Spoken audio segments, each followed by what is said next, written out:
Downfall and Rise. Challenger's Call, Book 1. Written by Nathan Thompson. Narrated by Christopher Boucher and Jessica Threet. Prologue. Beep, beep, blare. The alarm went off, scattering sleep from my brain. I rolled painfully over and swung my shaking hand at it, still missing despite years of practice. Slapping the bedside table sent new waves of pain down my arm and into my brain, and with the alarm going off, it felt like the entire world was screaming in my skull. Every nerve in my body wanted to smother the sound with a pillow and go back to bed. I fought through it anyway, and this time all my practice helped. I pressed the off button, not snooze because those people are crazy, and reached for my next item. Groping around, my dizziness cleared enough for me to finally find the grip of my cane. I grabbed it, then gave myself a 10 count to see how bad the pain was going to be this morning. 1, 3, 5, 11, 12. Okay, it was going to be bad. But I couldn't let that stop me. It didn't mean that it would stay this bad the whole day, and mornings were always the worst time anyway. And I didn't have time to wait for it to get better, not if I wanted to try treatment before school. With a deep breath and a careful heave, I pulled myself onto my unsteady feet. The pain beginning in my skull and running throughout my entire body argued with me the whole way. "You're wasting your time. Get back in bed so that you can finally hurt less." Liar, I told my pain. I wasn't wasting my time, and we both knew it wasn't going to get any better if I laid back down. You're still wasting your time. You're just as much now as you do every morning. The treatment doesn't work. Liar, I told my pain again. The doctor's records showed improvement to my condition. Improvement I didn't have before the treatment. And I didn't hurt just as much today as I did every day. I hurt worse. I always hurt worse on important days. That made the treatment matter even more. I went back to concentrating on walking down the hallway, using my cane to find ground every time my feet got confused. You don't know if you'll get better permanently. Maybe it won't work this time. Maybe you'll still screw up today, just like you always have on big days. I called my pain a liar again. I used to do great on important days before it was there, and I was going to figure out how to do so again. Using my cane and the wall, I turned the corner into another room. You're just trying to be positive. Treatment always puts you in a good mood, and you'd agree to it even if it didn't work. That might actually be true, I admitted as I reached for the VR gaming harness. But I didn't care. I fastened the helmet onto my head. Chapter 1. First Test. The ground shook, and the air itself roared. I lowered my helmeted head to keep the whirling dust out of my face. I shifted and bent my armored knees to deal with the cracking, rattling ground under my nailed boots. Encased in steel, I closed my eyes to the distractions around me, to let the dust ping uselessly off my armor and the ground shake impotently under my feet. Because if I lost focus, the monster was going to kill us all. Chevalros, the Canyon Dragon, Lord of the Navrahai Crevice. I didn't need to see him to remember his appearance. 30 yards of taut muscles rippling under mud-brown scales. Talons and teeth like rusty gray swords. A claw full of such talons had slammed into the canyon floor earlier, and the ground had been shaking ever since. My teammates were scrambling over the uneven terrain right now, but it was preventing them from fighting properly. Those with weapons were having a nightmare of a time trying to dodge the dragon's teeth and claws over uneven ground, while those who could use magic were even more impaired. The stinging wind brought too much sound and pain to concentrate on anything but the simplest spells, and those were not enough to bring down the canyon's dread lord. So it really was up to me. If this didn't work, we were all going to die. Unlike most of the other adventurers, I could work magic in heavy armor. This meant my helmet got in the way of the stinging dust, and the padding inside dealt with the ringing noise. The hobnail boots I had chosen to wear under my sabatons kept me from shaking too much. So as rock and air raged about me, I spread my hands to work the one spell that could hopefully change the situation. Let a fair wind be at our back. Let firm ground be beneath our feet. As we journey on this long, long road, grant us this small mercy. I brought my hands together to finish the blessing, and golden light spread out from my gauntlets. A loud crack tore through the rest of the noise, and then the air grew still. The rumbling below my feet also ceased, and I tore forward into a run, fingers reaching for the massive warhammer on my back. "It worked!" I shouted. "Reposition and attack!" Chevalros still had one monstrous claw pressed into the ground, but as the tremors ceased, it stopped roaring and pitched forward, looking down at its claw in surprise. The dragon whipped its massive head to the right, then to the left, uncertain, and flapped its giant wings twice. But we'd never know if it was planning to escape to the air, because we weren't going to give it that chance. Having recovered their footing, the warriors around Chevalros renewed their assault. Several leather-clad figures leapt through the air and shredded both wings with their blades, while others in heavier armor interposed themselves between the dragon's still dangerous limbs and their more vulnerable friends. As Chevalros reared back to deal with the many-weapon swarm, lightning bolts and flaming arrows slammed into the dragon, as the mages and archers were finally able to bring their own weapons into play. The trapped dragon rocked and swayed, unbalanced, with both wings shredded and its right foreclaw still stuck deep into the ground.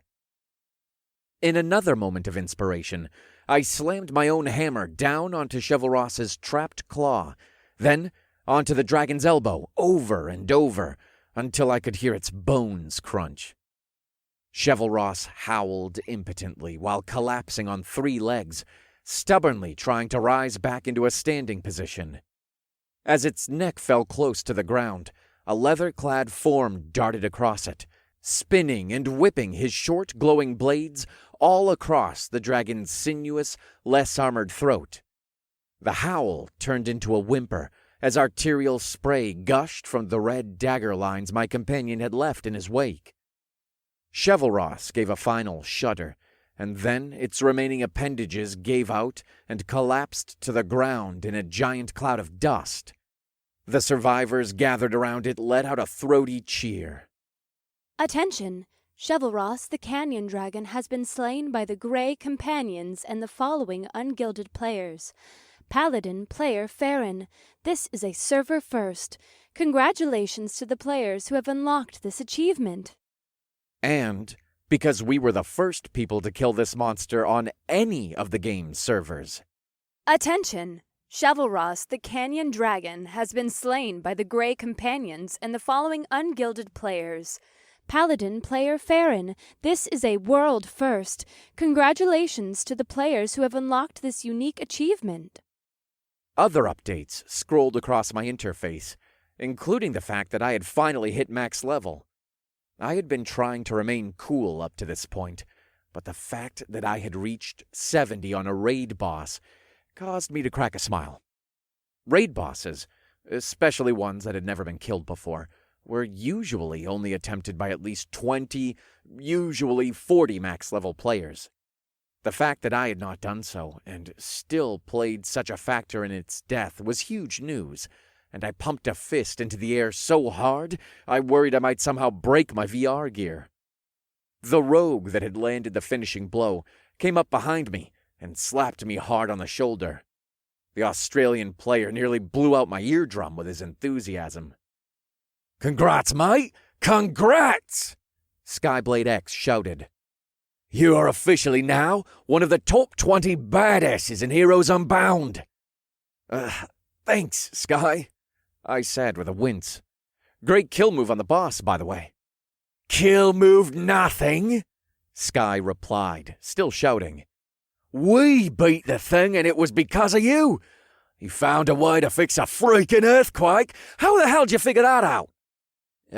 Really good guess," I replied. "Unsteady ground and heavy wind are classified as travel debuffs, so I used the Paladin travel chant to see if it would help here. It worked way better than I thought it would." "No way!" one of the other players said. "That spell's like level 15. It never helps in raids." "That's because most raid bosses do things like set the ground on fire or rain lightning on you," I replied. "The idea for that is to move around or to hunker down and weather the effects. This one triggered natural environmental conditions that affected your senses and balance, and the effect lasted indefinitely. You can't dodge it or outlast it, but it's the exact sort of thing the travel spell is supposed to help with, so it worked here." "Oh, that's still amazing, mate," Skyblade X stated. "This boss has been out for over a month, and none of the other raiding guilds have cleared it yet. You were the first one to figure it out, and you're not even in a raiding guild." "Yeah," I remembered uncomfortably. "Not these days." Before the expansion, back when the max level was 60, I had been part of one of the more well-known raiding guilds. We had cleared up to the middle part of the Dread Citadel before my condition had kept me from being a consistent member. Then it was scrambling to see what could help with my pain, balance, and memory issues.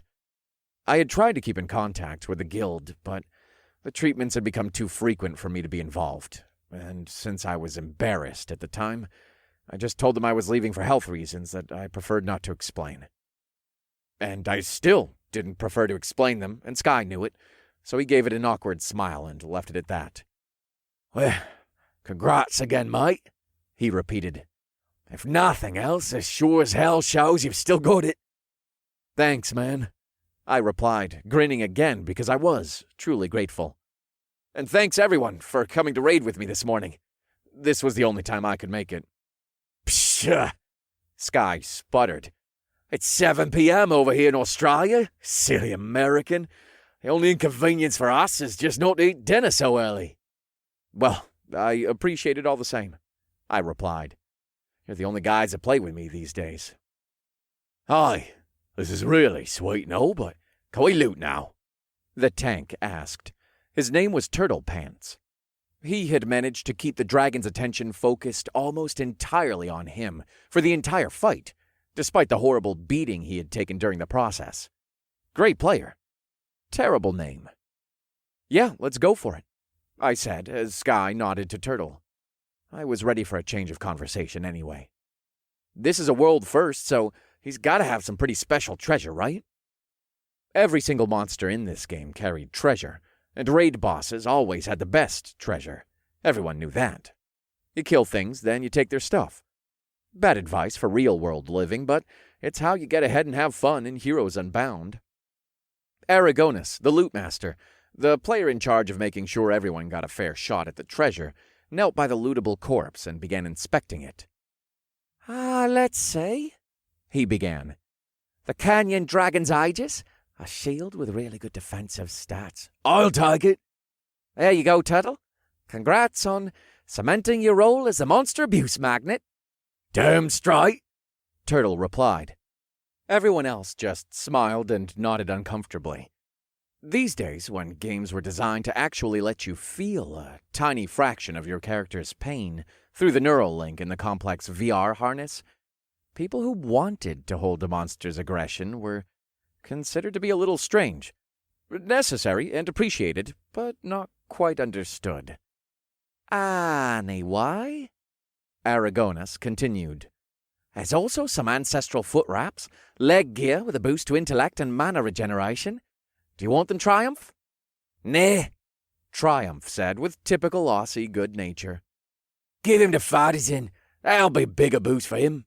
There were a few more pieces of loot, a dragon bone knife that Skyblade X claimed, a tribal dream catcher that a shaman player was supposed to equip and use somehow, some generic shoulder plates of the whale that no one wanted, and was marked to vendoring, and then Aragonus stopped looting for some reason. "Well," he said, "I guess we can try and skin the corpse. Can dragons be skinned?" "Hey, wait," I interrupted. "What about the rest of the loot?" "That's all the corpse has on him, Farron," Aragonus replied. "Sorry, there wasn't anything you could use." "Do you want the shield, Farron?" Turtlepants offered, generously but understandably uncomfortably. I had played a key role in bringing the monster down, and everyone wanted me to feel like I had been treated fairly. "Technically, paladins can use it." No, I said quickly. "Keep the shield. Please, keep the shield." I just asked because the boss is still showing as lootable to my character. "That's weird," Aragonus replied. "He shows up as empty to me. Skyblade, do you want to take a look too?" As guildmaster and raid leader, Skyblade X had the game-given privilege to double-check the lootmaster. "Shows as empty to me too, Farron. Sorry, is anyone else seeing the corpse as lootable?" A chorus of no's and no sorries answered him back. "Sorry," I said. "Maybe it's a bug? Or maybe my condition is finally affecting me inside the game." I tried not to think about that. "Well, the mob's showing is unskinnable right now anyway, Farron. Go ahead and check it," Skyblade X offered. "You sure?" I asked. I didn't want to make him or Aragonus look shady. And one small piece of gear really wasn't worth making a scene over. I admonished myself. "Yeah, why not?" Sky replied. "It's not like you're taking something from us if no one else can touch or see the loot. Maybe just got a unique drop." "Seriously, go for it, Farron," Triumph said.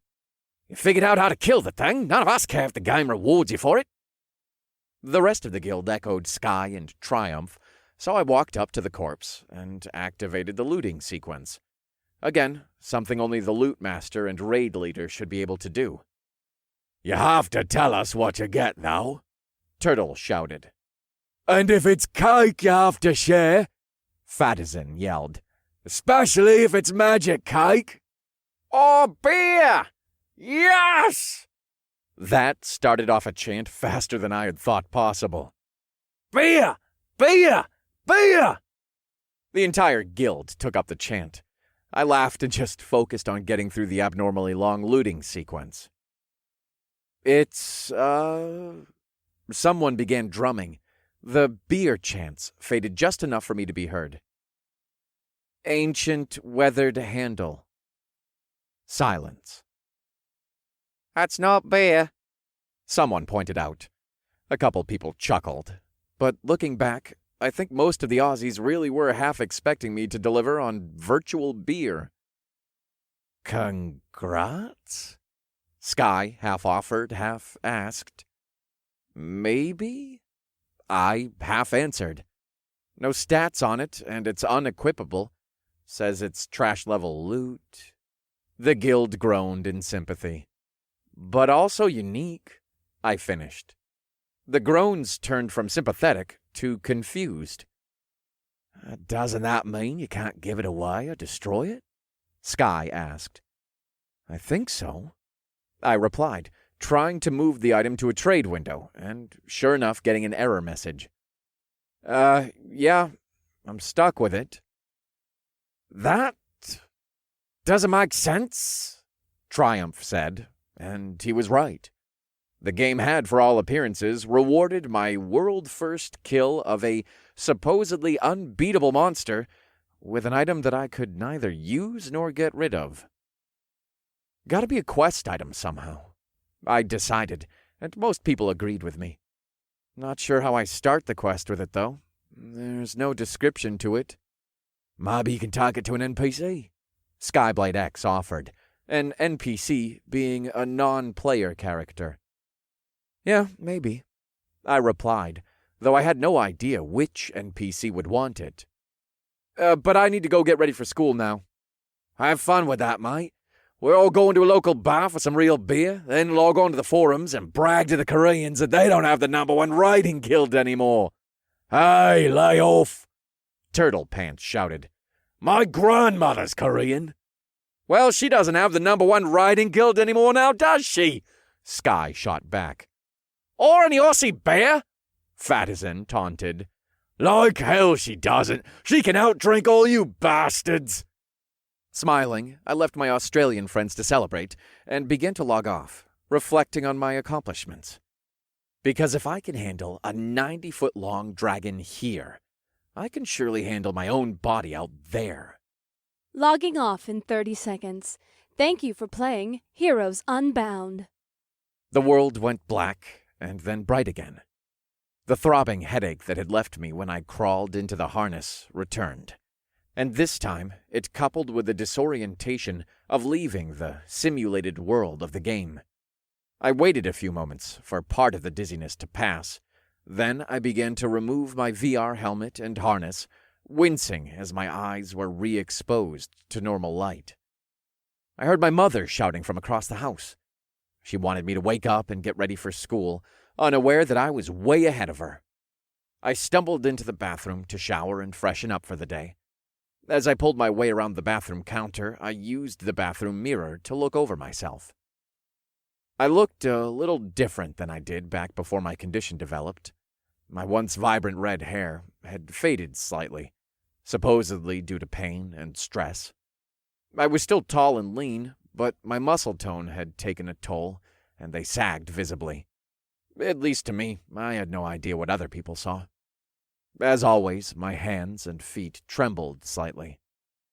But none of that mattered, I told the man in the mirror. You have already done the impossible, I said to myself. The rest of the day will be no different, including the exams. Today is going to be a good day, I added. When I stepped out of the bathroom, I could still hear my mom shouting. Wes Malcolm, I've been calling you for 10 minutes. Get out of the game and get ready for school. I heard you, Mom. I'm already out and showered. Ow, I said inside my head. Loud noises made everything hurt worse, and if Mom wasn't so stressed about today, she'd remember that. I'd better try and hurry to the kitchen before she starts really freaking out, I thought to myself. I headed to the kitchen, keeping a hand to the wall just in case I needed it to keep from falling. But I made it the whole way. Another huge victory.